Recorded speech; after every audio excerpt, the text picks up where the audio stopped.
everyone, and welcome to a brand new type of Fireside chat. Today, as promised, you are all finally gonna get a look at some Super Smash Bros. Ultimate content from me, this time in the form of a top 15 list. But what are we ranking? Well, stages, of course. With 103 different stages to play on in this game, not including Omega and Battlefield forms, this was a doozy to research for. In my quest to siphon out the 15 best stages in this game, I played through every single stage, most of them multiple times. Even then, when it came down to choosing the final 15 to make into this video, I had a rough time shaving down my favorites into just that number. To make the cut, I had to shave many off my list. About 30 actually, because with 103 stages, I had about 40 favorites.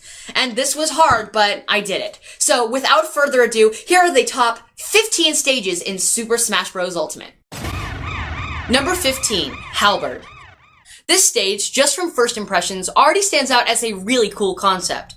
Flying around the sky, following and riding on the Halberd is a real treat. The background visuals, being a sunset-colored sky, are absolutely gorgeous in 1080p. Then there's the stage hazards. During one phase of your trip with the Halberd, you actually land right on the ship. From there, a mechanical arm and gun on the deck of the ship lock onto you with a target, giving you a little bit of time to run away before being attacked. While this might seem a bit frustrating, and believe me, it can be at times, it's easy enough to escape that it serves more as a way to change the shape of the platform, rather than as a direct obstacle to success. Number 14, Pirate Ship. The first thing you notice about this stage are the gorgeous cartoon visuals reminiscent of The Legend of Zelda: The Wind Waker. This, of course, is not without good reason, as Pirate Ship is the only stage that hails from that game. Aside from the visuals, Pirate Ship provides a nice set of platforms for climbing leisure, with 2 platforms going up the mast and the King of Red Lions appearing at the back end of the ship from time to time.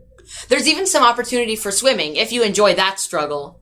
Hazard-wise, beside the water, you have a trebuchet, which, if you wander into the wrong place at the wrong time, can toss the player. The real winner is not only the varied platforms for fighting, but the gorgeous and dynamic environments which you can sail through during your battle. Number 3, Spirit Train. This stage originates from one of the lesser-known Zelda games, The Legend of Zelda Spirit Tracks, which is, in essence, what you'd expect from a Zelda game, except with a lot of trains.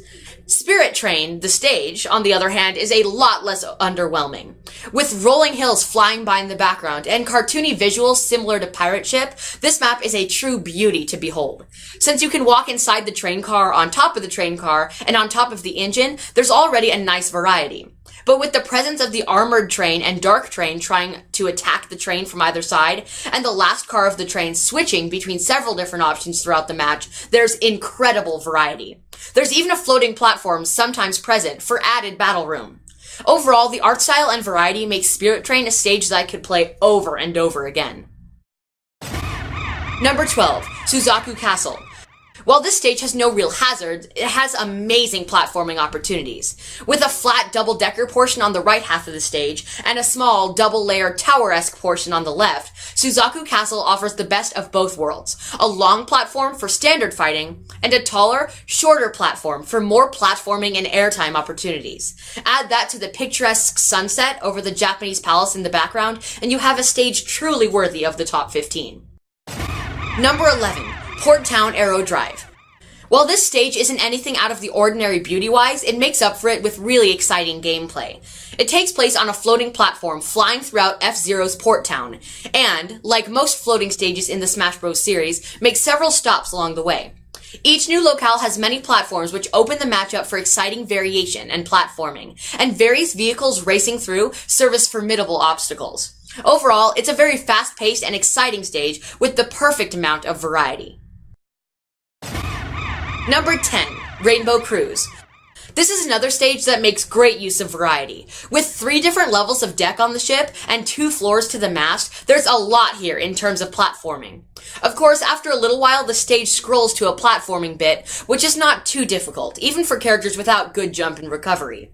Plus, the stage scrolls slow enough that it doesn't hinder battle, so it's really just one big opportunity for height variety and interesting platforming, especially with the dynamic, scale-like platforms and falling donut blocks.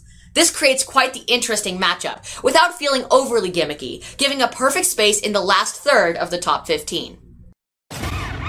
Number 9. Boxing Ring.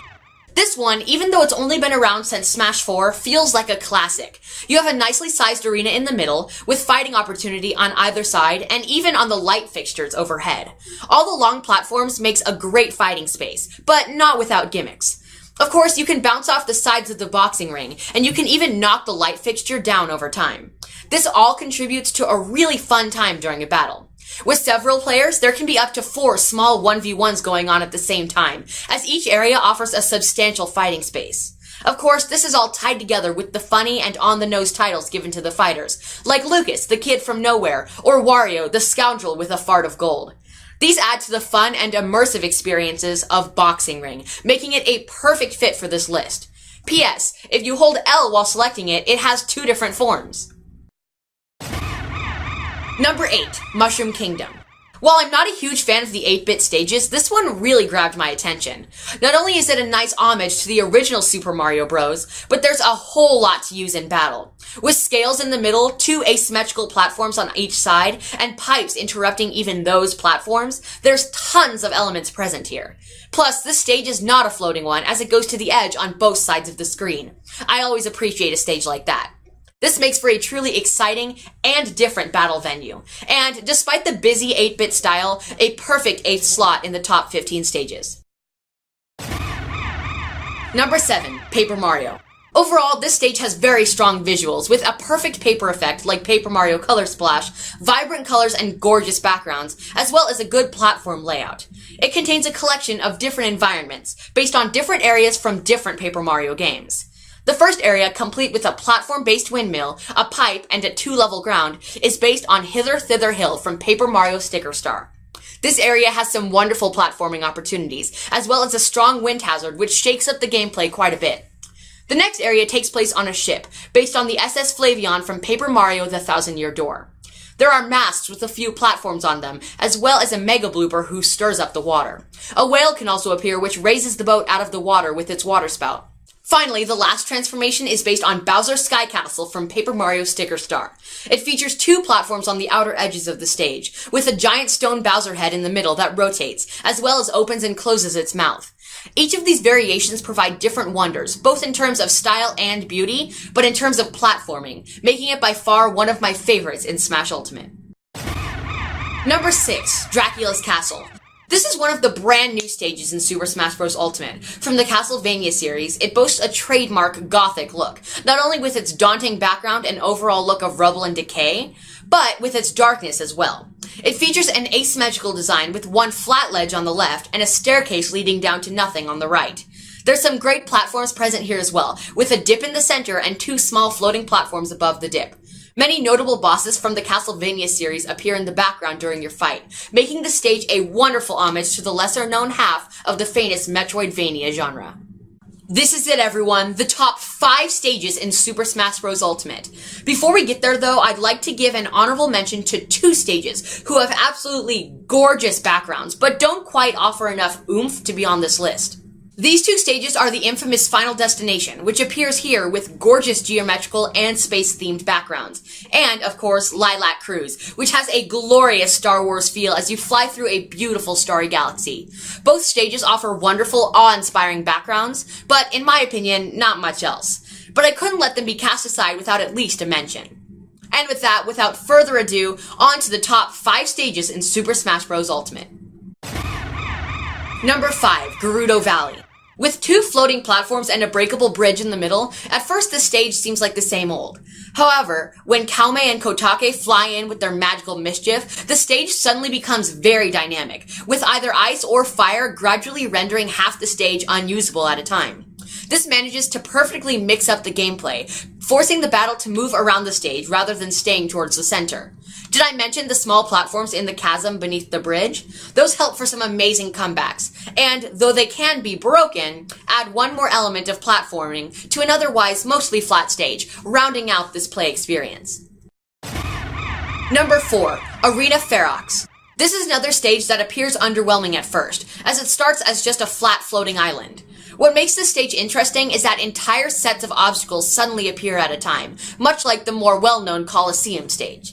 There are several different arrangements of platforms, each with their own strategies. Each layout completely changes the pace of the battle, forcing the fighters to adapt to the ever-changing environment. Of course, sometimes it resumes its original flat form, where the more focused fighting truly begins. Number 3. Reset Bomb Forest. This is another stage with multiple forms. First, you battle in a decrepit castle, with multiple platforms allowing for some platforming, but overall a very plain experience. The background during this part, however, is wonderfully dynamic, and does well to set the mood for the stage. When Viridi drops the reset bomb, as it's titled, the stage shifts to a forest, with bits of the castle dispersed among the branches. Here the stage turns very maze-like, with several odds and ends platforms at varying heights. This is by far the best part of the stage, as it allows for a lot of diversity in the battle, as well as a lush forest background. As for hazards, a lurch thorn flies among the bottom of the stage, doing damage and even knockback if touched by a fighter. Number 2. Brinstar Death. Themed after the Metroid series, this stage is really a wonder to behold. The background, dark and alien cave environment creates a perfect atmosphere, and of course a giant alien monster emerges from the lava in the background, creating an overall tense scene for a good battle. Then there's the main gimmick of the stage. It rotates over the course of the battle, and not just a little, it can rotate an entire 360 degrees. This keeps the battle constantly changing, as each side of the stage has slightly different terrain options. And of course, the 2 floating islands at the top and bottom allow for extra platforms, making this stage a truly diverse and wonderful experience every time you come back to it. And here comes the moment of truth, the best stage in all of Super Smash Bros. Ultimate. Number 1 out of 103. This honor goes to Frigate Orpheon, as it hits the mark in all areas of stage design. The technological inside of the ship provides an enthralling mechanical background, and of course the huge alien in the center provides a thrilling atmosphere and center of focus. The stage itself has 2 platforms that move in and out from the edges of the stage, and even the main platform partly moves up and down, creating constantly changing and diverse platforming experiences. Of course, the main gimmick only adds to this. Every once in a while, the stage will flip upside down, which can really change the tone of the battle altogether. Overall, this stage is simply fun to come back to over and over again. After all, the point of Smash Bros. Ultimate is fun, and that's exactly what this stage represents. And that concludes the top 15 stages in Super Smash Bros. Ultimate. Like I said at the beginning, I had a really hard time shaving it down to this few. I mean, I had to drop 88 stages from the total. Of course, playing all of them was quite time-consuming, but very rewarding, as I'm really glad that I put in all of this effort to get this great video out to you all. Do you agree with my top 15? Are there any favorites of yours that I left out? Or any of my favorites that you don't agree with? Let me know in the comment section below, and consider leaving a like if you want to see more Super Smash Bros. Ultimate coverage. And with that, remember, we didn't start the fire, we just keep it burning, and thank you all for watching.